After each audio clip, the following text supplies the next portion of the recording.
Finally, another win. It's been and a close one, at that. It has been a long time coming, and I don't want to say we've been building because I've been relatively disappointed this season, but in a sense we have been doing that because we've been this close in most games. Like really, the Sydney one's the only one that we've got blown out in. Every other game we've been competitive, we've been thereabouts, and in most situations we probably should have won the game. And it's annoying because it feels like we're this far off from being like top 4 contenders, you know what I mean? And then some of the performances we're putting out, it just makes you think, okay, no, maybe we are, maybe where we are on the ladder is reflective of where we're actually at. So it's been hard to gauge, but a big win on the weekend and a close win and a one we really, really needed because we've jumped up a few spots in the ladder. More importantly, we've jumped above the Blues on the ladder, which we always love to do. But really, it was like an 8-point week in the sense that we jumped 2 teams. We jumped the Giants and we jumped Carlton in the same game. Only by percentage, I know, but ladder positions are hard to fight for at the moment. So we'll absolutely take it. Look, we obviously played the Giants in front of about 9,700 people, which is disappointing. Obviously, the Giants aren't going to draw too much of a crowd, but for Richmond fans in Sydney, it would have been good to get out to the ground. And I know crowd numbers have been lower this season. A lot of people probably didn't pick us to win. I don't know what the reasoning was, but the crowds have been disappointing. And again, it was this way on the weekend, but we'll move on from that. Obviously, like I said, there was so much on the line for this game in terms of just ladder positioning, confidence boost, you name it. Like there was heaps on the line.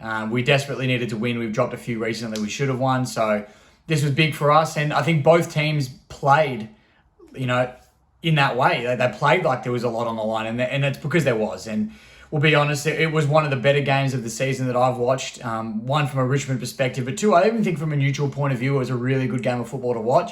I know a lot of people said that Dreamtime was a great game and all that, but personally, I thought Dreamtime was a snooze fest.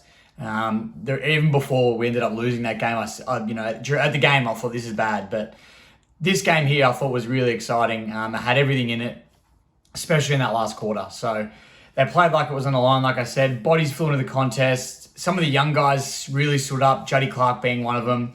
And then obviously, Marlon Pickett, he didn't have a fantastic day, as Minnie McWalter said in the post-match presser, but he had a couple of big moments late when we really needed him to, and he stood up big time. So we absolutely love that. But look, I'll get into some of the important stats that I think we need to work on and things that we need to reflect on. And I'll start with the clearances. We didn't get smashed in any of the areas in terms of centre clearances, around the ground clearances, stoppages, etc.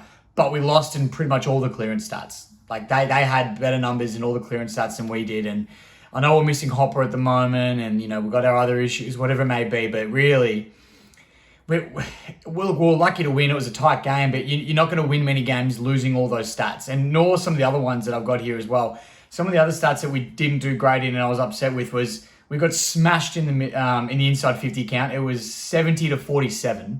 So that just shows, firstly, how good our backline is to stand up and not allow them to put on a massive score. That they had nearly 23 more. Well, they had 23 more scoring shots than we did, which is not good. It's inside 50, sorry, which is I guess leads to scoring opportunities, and you're not going to win again many games losing by that much. So again, we've got lucky there. And then the other stat was our tackle pressure. Now I know Timmy Taranto has been the main one for us this season in terms of his tackle count, but we lost the tackle count around the ground 75-55, which is a pretty big differential. And in terms of inside forward 50 tackle counts, we lost 20-8. Now, I know, our tackling machine, Morris Rowley, isn't out there. We've got a new mid-season draft pick who looks like he's going to be a tackling machine, but I haven't seen enough of him yet, so we don't know for certain, but we're hoping he can provide that. But regardless, our inside forward 50 pressure needs to be better. I know there was more pressure acts that happened that aren't necessarily just tackles, but to see a 20-8 differential in inside forward 50 tackle count, it's disappointing. And I don't want to take this away from a great win and what was a great moment for Richmond fans that we can finally enjoy something this season, but I want to be realistic, and these are some areas we need to work on, because if we do want to continue forward and push for 8, I know it's realistically doesn't look great for us, but we're only a game and a half, 2 games out of the 8. It's not out of the realm of possibility, out of the realms of reality or possibility that we make the top 8. And these are the areas we're going to need to work on. So that were just some of my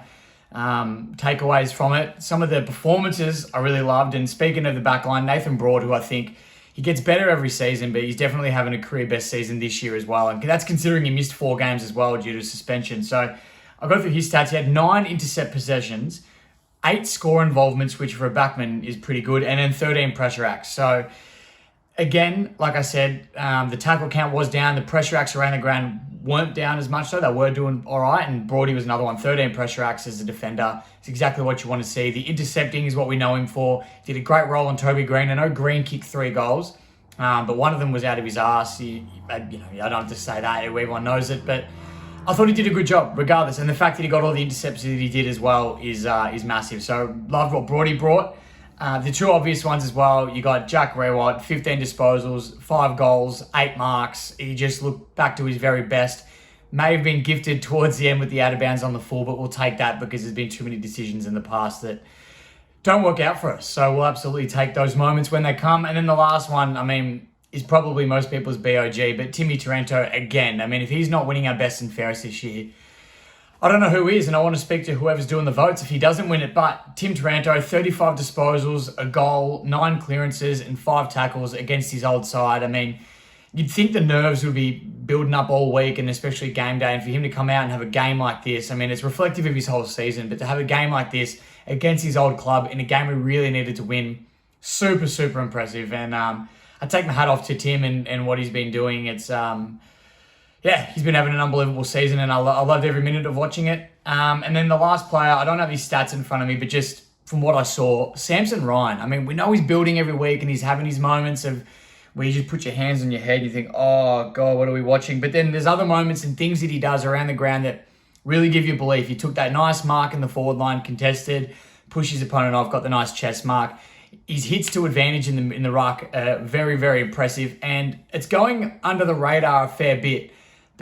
That contest where Tim Taranto bombs it into our forward line, and it's Samson Ryan one-on-one. That little tap, he just brought the ball to ground. He didn't get outmarked. He brought the ball to ground straight into Marlon Pickett's hands for him to run on and kick that goal that wins us the game. So I just think he's been building every week, Samson. And I know some people are getting a bit impatient with the development of him, and where everyone's thinking, when's Lynch back? But realistically, Lynch isn't back for a while. Samson's playing a role, and I think it's his little moments that are going to give him more and more confidence each week. And I'm glad we're sticking fat with him, because these sorts of players, these key position players, especially at the height that Samson's at, they don't get better by bringing him in one week, dropping him the next, bringing him in, dropping him, dropping, etc. So I love that we're sticking fat with him. I think it's going to do absolute wonders for us. Our player was not disappointed in, because I didn't think he had the greatest of opportunities, but we've all been screaming for him to get a game, and it's Noah Cumberland. And I know he was a sub. He came into the game relatively late.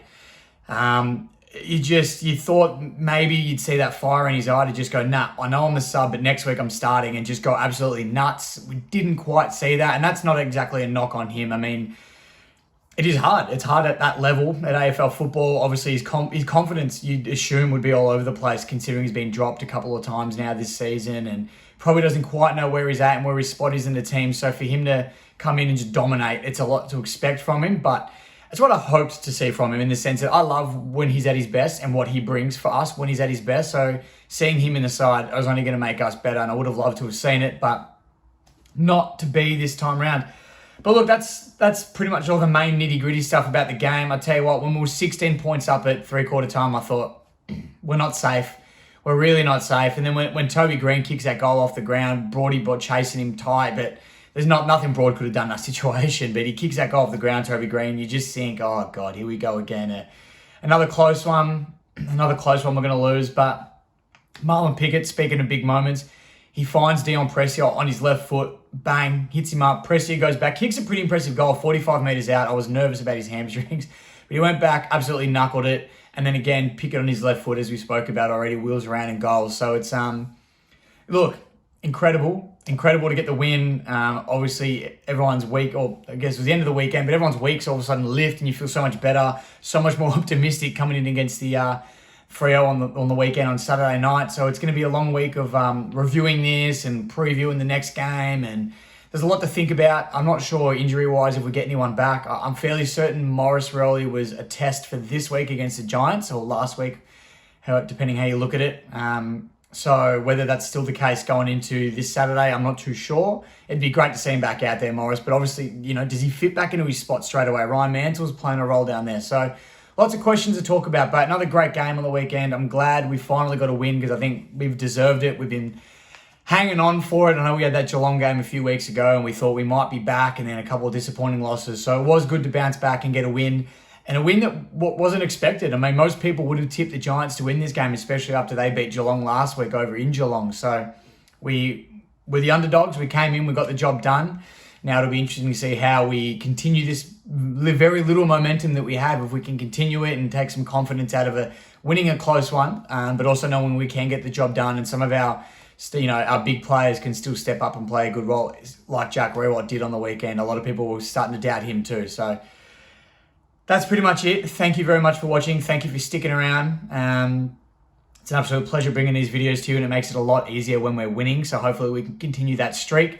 But I'm going to be doing a mid-season review. So keep an eye out for that. That'll be coming out in the next couple of days, most likely before my Freo preview. And I will be doing a Freo preview as well with a Fremantle fan channel, Purple Rain, I believe it's called. So I have to double check on that one, but they've reached out. So I'm looking forward to recording that and bringing that to you guys as well. I will do my own also, but keep an eye out, whatever it is, and have a listen, watch, etc., etc. But thank you again. Thank you very much. If you want to buy some Pressure Point merch or support the page, link is in the description below. But until the next video, I'll see you all then. Go Tigers.